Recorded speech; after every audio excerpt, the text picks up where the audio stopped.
अस्सलामुअलैकुम दोस्तों, मेरा नाम है सलमान नवाज़ और आप देख रहे हैं SN TV। दोस्तों, आज मैं आपको एक ऐसे शहर के बारे में बताने जा रहा हूं जो किसी भी तारुफ का मोहताज नहीं है। आपने इस शहर को बहुत सी हॉलीवुड, बॉलीवुड और लॉलीवुड मूवीज़ में देखा होगा। इस शहर का नाम है दुबई। दोस्तों, आज की इस वीडियो में मैं आपको दुबई से जुड़े कुछ अमेजिंग फैक्ट्स के बारे में बताने जा रहा हूँ जो शायद आपको पहले से नहीं पता होंगे। दोस्तों, वीडियो शुरू करने से पहले आपसे एक दरख्वास्त करूंगा कि इस वीडियो को पूरा देखें, क्योंकि जैसे जैसे आप वीडियो देखते जाएंगे वैसे वैसे आपको मज़ीद अच्छी मालूमात मिलती जाएंगी। और अगर आप हमारे चैनल पर नए हैं तो चैनल को सब्सक्राइब कर दें और बेल के बटन को दबा दें ताकि आपको हर नई आने वाली वीडियो सबसे पहले मिल सके। तो चलें दोस्तों, वीडियो को शुरू करते हैं। दोस्तों, आप में से बहुत से लोग सोचते होंगे कि दुबई एक मुल्क है, बल्कि दुबई एक मुल्क नहीं है, ये यूनाइटेड अरब एमिरेट्स की एक एमिरेट्स है। दोस्तों, आपने बुर्ज खलीफा के बारे में तो ज़रूर सुना होगा। इसमें 164 फ्लोर हैं और इस इमारत की लंबाई तकरीबन 800 मीटर है। यह इमारत इतनी ऊंची है कि इसे हम 90 किलोमीटर के फासले से भी देख सकते हैं। लेकिन अब बुर्ज खलीफा काफ़ी पुरानी हो चुकी है, क्योंकि अब दुबई में नई बिल्डिंग बन रही है जिसका नाम है the power of Creek Harbour, जो कि बुर्ज खलीफा से भी काफ़ी ऊँची है। तकरीबन 1000 मीटर की ये बिल्डिंग है, जो कि बहुत जल्द बनकर तैयार हो जाएगी और दुनिया की दूसरी ऊंची बिल्डिंग कहलाएगी। दोस्तों, बुर्ज अरब के बारे में तो आपने सुना ही होगा। बुर्ज अरब दुनिया का तीसरा सबसे ऊंचा होटल है।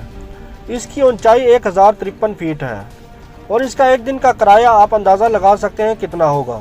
यहाँ का एक दिन का किराया तकरीबन 5000 दिरहम से लेकर 20,000 दिरहम तक है। आप में से बहुत से लोग सोचते होंगे कि दुबई की सारी इनकम तेल पर डिपेंड है और तेल ख़त्म होने के बाद दुबई क्राइसिस में डूब जाएगा। तो ये अंदाज़ा बिल्कुल गलत है, क्योंकि दुबई की तेल की अर्निंग सिर्फ 6% है। बाकी की आमदनी दुबई की रियल एस्टेट और टूरिस्ट से आती है।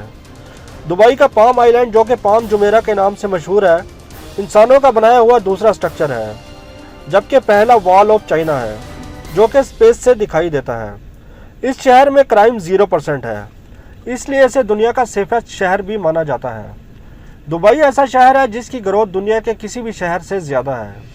हालांकि 1960 से पहले दुबई कुछ नहीं था, मगर 1960 में यहाँ तेल दरियाफ्त हुआ और उसके बाद दुबई तरक्की की राह पर गामजन हो गया और यह शहर सिर्फ 50 सालों में दुनिया के खूबसूरत शहरों में से एक खूबसूरत शहर बनकर उभरा। 1960 में दुबई में सिर्फ एक इमारत थी जिसका नाम था वर्ल्ड ट्रेड सेंटर, लेकिन अब दुबई में 1956 इमारतें हैं, जिनमें से 911 बड़ी इमारतें हैं और इसके अलावा जो नई इमारतें बन रही हैं वो अलग हैं। यहाँ की पुलिस के पास लैम्बोर्गिनी और फरारी जैसी महंगी महंगी लग्जरी कारें हैं ताकि क्रिमिनल को आसानी से पकड़ा जा सके।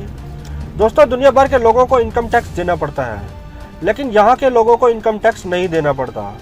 दुबई के अमाराती, जो दुबई की टोटल आबादी का 17% हिस्सा है, बाकी के 83% दूसरे ममालिक के लोग जैसे पाकिस्तान, इंडिया, बांग्लादेश, नेपाल, फिलिपाइन और यूरोपियन ममालिक से हैं।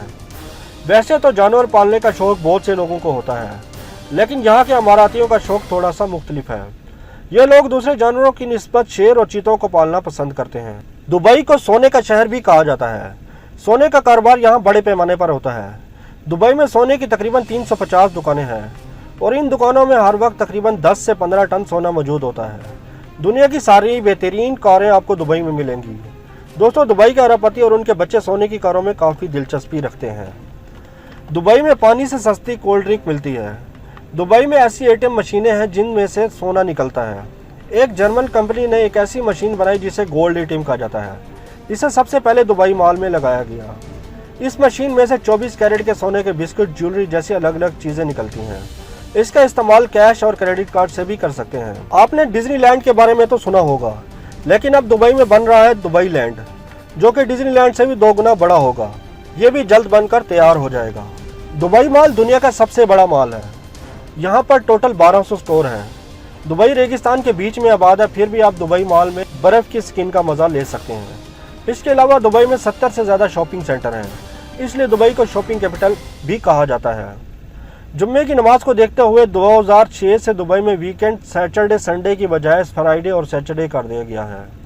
दुबई में मेट्रो ट्रेन 2009 में चलाई गई थी, जिसकी कंस्ट्रक्शन को 18 महीनों में मुकम्मल कर लिया गया था। 18 महीनों में यहाँ पर मेट्रो के 42 स्टेशन बना दिए गए थे। दुबई में सिर्फ घरों में एसी नहीं बल्कि जगह जगह बस स्टॉप पर भी एसी लगे होते हैं। तो दोस्तों, कैसी लगी आपको ये इन्फॉर्मेशन?